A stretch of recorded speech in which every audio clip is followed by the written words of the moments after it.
Hey, everybody, welcome back to another episode of the Traveling Therapist Podcast. Excited to have our guest today. Julia Nepini is here with us today.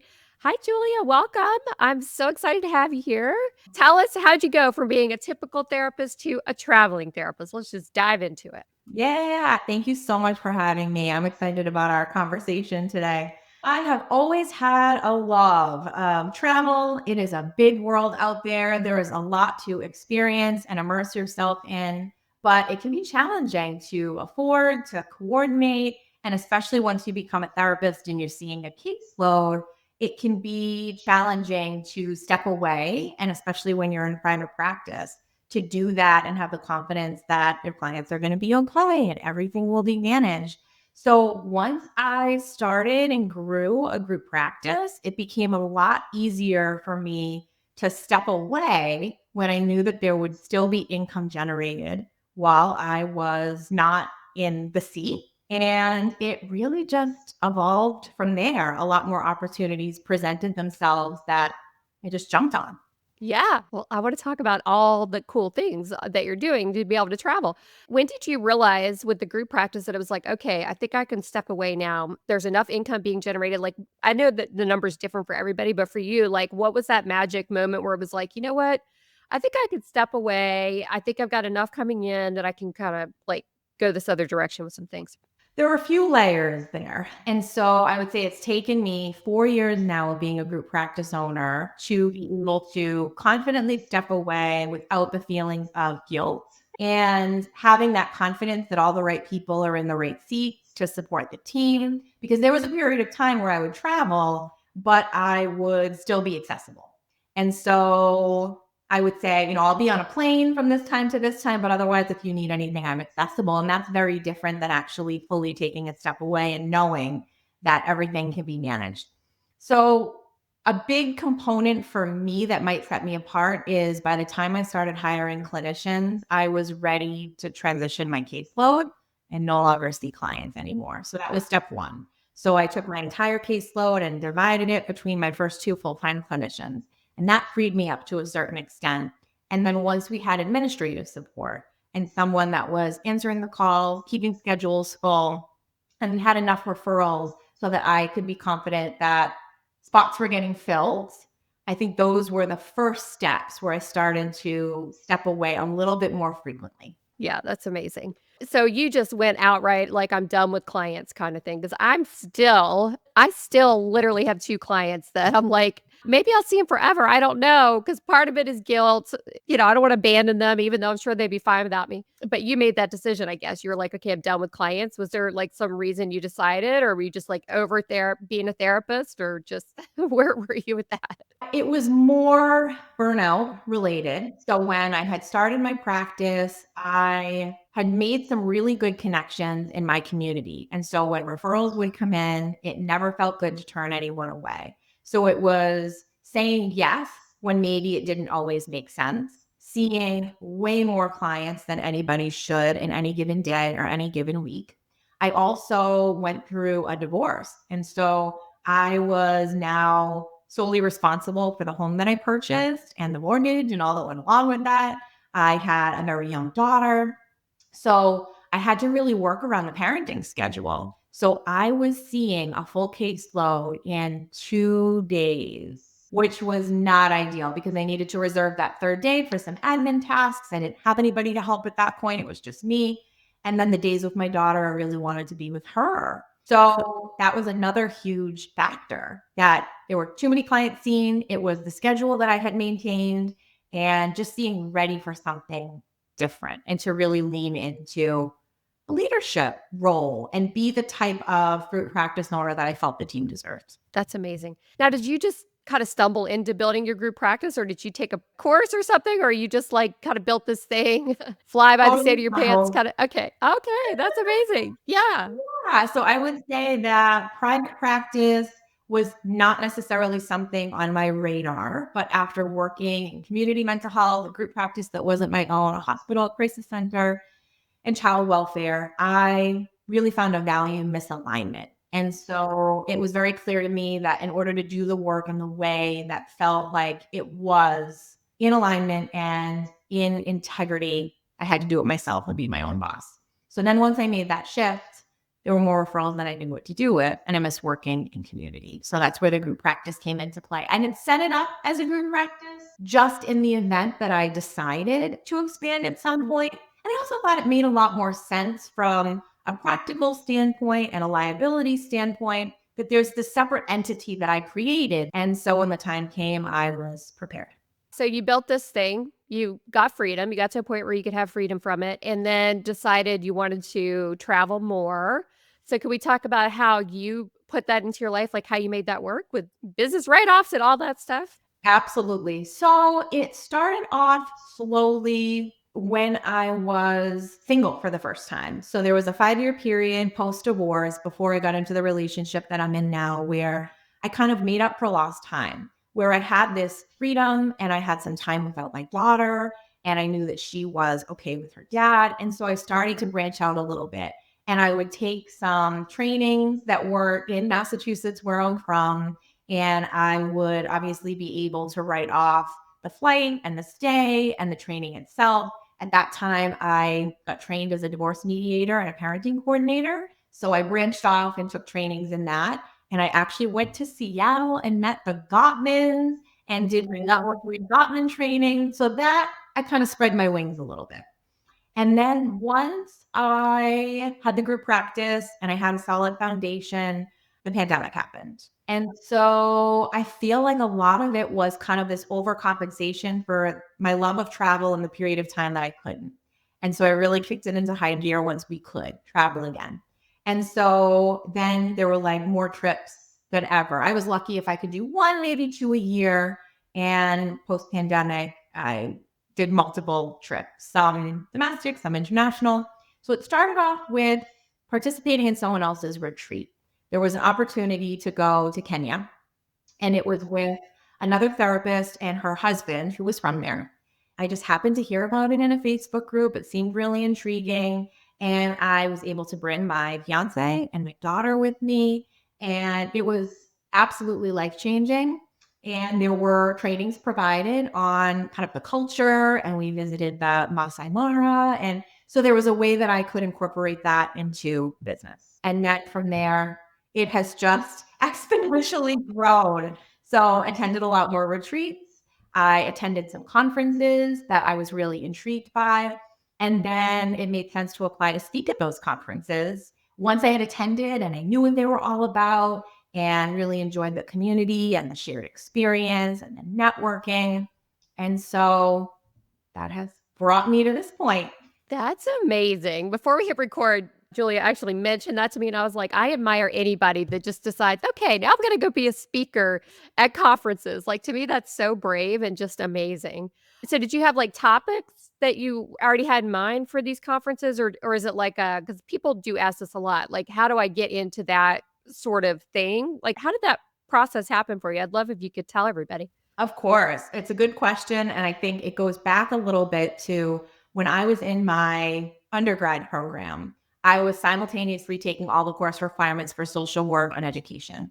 And so when it came to my senior year, and I think this is so telling as to where I am right now, I had to decide, am I going to do student teaching to complete those requirements? Or am I going to go on a trip to Honduras where I could stay at an orphanage and we could do, service work? And I chose Honduras. And so there's always been this teaching spirit within me. So it started off providing training through the National Association of Social Workers. I started off with a webinar on starting a private practice. So just taking everything that I had learned on the business side and sharing that. Then I did one on expanding the group practice, and then one on being an insurance-based practice. And I'm an Enneagram enthusiast. I am obsessed with that model of the human psyche. And so that has also provided a lot of opportunities as well, where I integrate that into consulting. I've incorporated it into clinical work, the hiring process, and managing a team. So a lot of opportunities that I have come across this coming year are kind of different variations of how to use the Enneagram. So using it in a trauma-informed way, using it in your supervisory experience, and using your Enneagram number with self-care. That's so cool. So for the conferences, do you like hunt out a conference that in a place you'd like to go to and then you like pitch what you would talk about? Like how does that work, Or are people finding you because of all your speaking you've already done and then they're like inviting you? Like I'm just curious.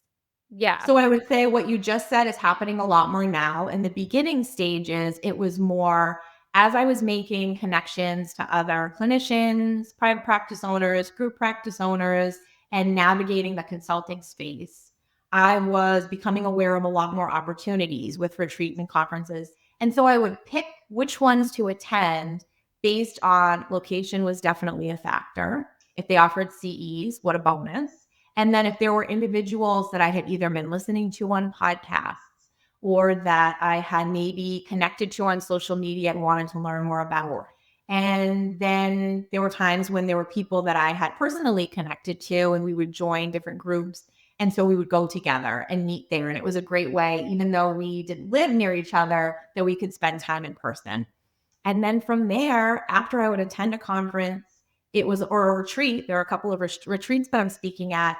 It made it so much easier for me because I would meet the host or the person that was putting on the event. Very oftentimes I'd have them on my podcast. So it would be such a great way to learn about them and what they're doing, peel back the layers of the onion.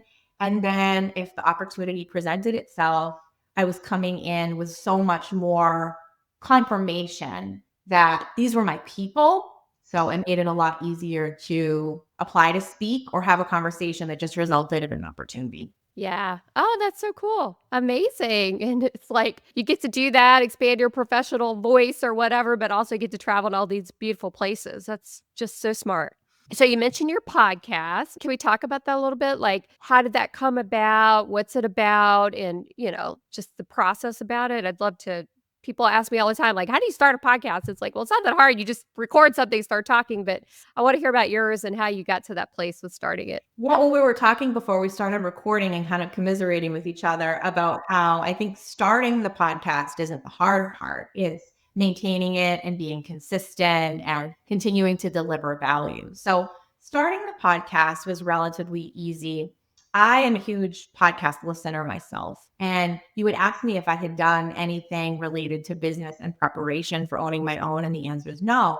But I would listen to so many podcasts and get these nuggets of wisdom from people that had gone before me. And so that's where it started. Then there were opportunities to speak on podcasts as I started to provide more trainings and expand in the consulting space and offer a lot more of the kind of steps needed to build a solid foundation for your business and grow a team and diversify income streams. So there was a lot to talk about. And then I realized how much I enjoyed that opportunity to just like now kind of pause and reflect on the journey, that I had some unique things to share that to me just seemed like my life, but to other people was a little bit intriguing and maybe inspiring. And then the next natural step was to create my own platform. And I will say, podcasting has been some of the best practice for speaking. So training, yes, but the whole dynamic of speaking as opposed to providing training is very different. I'm learning. And so you have more of this message, and the information is important, but it's not the most prominent, important thing. It's much more about your interaction with the audience and getting them involved and having some tangible takeaways and maybe having a little bit more opportunity to, engage them and do something live, which is really intimidating for me. And so it's really been pushing me out of my comfort zone. But I feel like podcasting, you never know what you're going to get. So a lot of times you're interviewing somebody that you're meeting for the first time. You have to help them feel really comfortable very quickly, just like in a therapy session. And then you're getting them to share their career climb on my podcast, right? A little background. And so feeling it's been great preparation. That's amazing. Okay, so it's called Career Climb. Mhm. So So it's the compassionate oh, climb. oh, sorry, The And Compassionate Climb. It focuses on maybe you could just tell us a little bit about the topic. I mean, it sounds sure. like people, yeah, compassionately It doing is this. all about building a business while maintaining integrity. So initially, it came out of my own experience trying to build my team outside of my team. So working with different accountants and financial advisors and attorneys and struggling to find people who could provide a quality service, but also offer a rate that was reasonable for someone that was in the early stages of their business. And so I struggled with that a lot and was doing my own kind of money mindset work. And then as I obviously was growing my team, realizing more of why that is. And as you get bigger, the more responsibility that comes with that, liability that comes with that, expense. And that you're also, in essence, once you start consulting and you can set your rates, I now am clearer on all that goes into that and why people charge what they charge. And so it was a great opportunity to have a platform to try to identify people that found that balance where they're able to offer a great service and they're able to educate people and they're sharing all that they've learned and also mindful and maintaining compassion and empathy for individual circumstances. Yes, right. Oh, I love that. Yeah.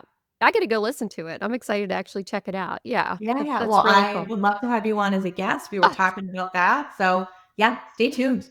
thank you. Yeah, I look forward to it. And then the third piece of what you're doing on top of everything else is also consulting. So what does your consulting look like that you're doing? Like, how are you making that fit in with everything else? Mm. Yeah. So now it's a nice balance between about half of my week is focused on practice management and the other half is consulting. So it started off where I was a one woman show. So it's called Compassionate Consulting Company. And it was me helping people at all stages of business. So business startups, team expansion, and then diversifying income and doing things like planning consulting, speaking, starting a podcast. And then I realized that I really had an affinity for those people that were more expansion focused and diversification focused. So I brought on another consultant. Her name is Lucita, and she focuses on startups. She's wonderful. And she also is in a business partnership. So it's her and one other person, and that is their practice. And they've maintained that relationship and achieved a lot of success. And she's great at streamlining and spreadsheets. And the business side just comes so easy to her. And then we recently brought on Caitlin, who actually has a practice that's larger than mine. So I manage a team of 30. She has high 20s clinicians and then 5 nurse practitioners. So she helps with streamlining operations and adding prescribers to your team. So now the 3 of us are able to help even more people at each stage in business. And we're really focusing on that stage that really lights us up. So is it like a group coaching program or is it a one-to-one? It is one-to-one, depending on kind of which track you're on. But then each of us at different times have offered different group coaching programs to try to serve one-to-many. So, like, for example, I have several people right now that I'm working one-to-one with, but it would make a lot of sense for them to be in a group where you're providing the same steps, the same guidance, the same resources, but then they can all come together, support one another. There's that like high mind and, we're better together than just any one person. And so we have each offered kind of our own mastermind or masterclass.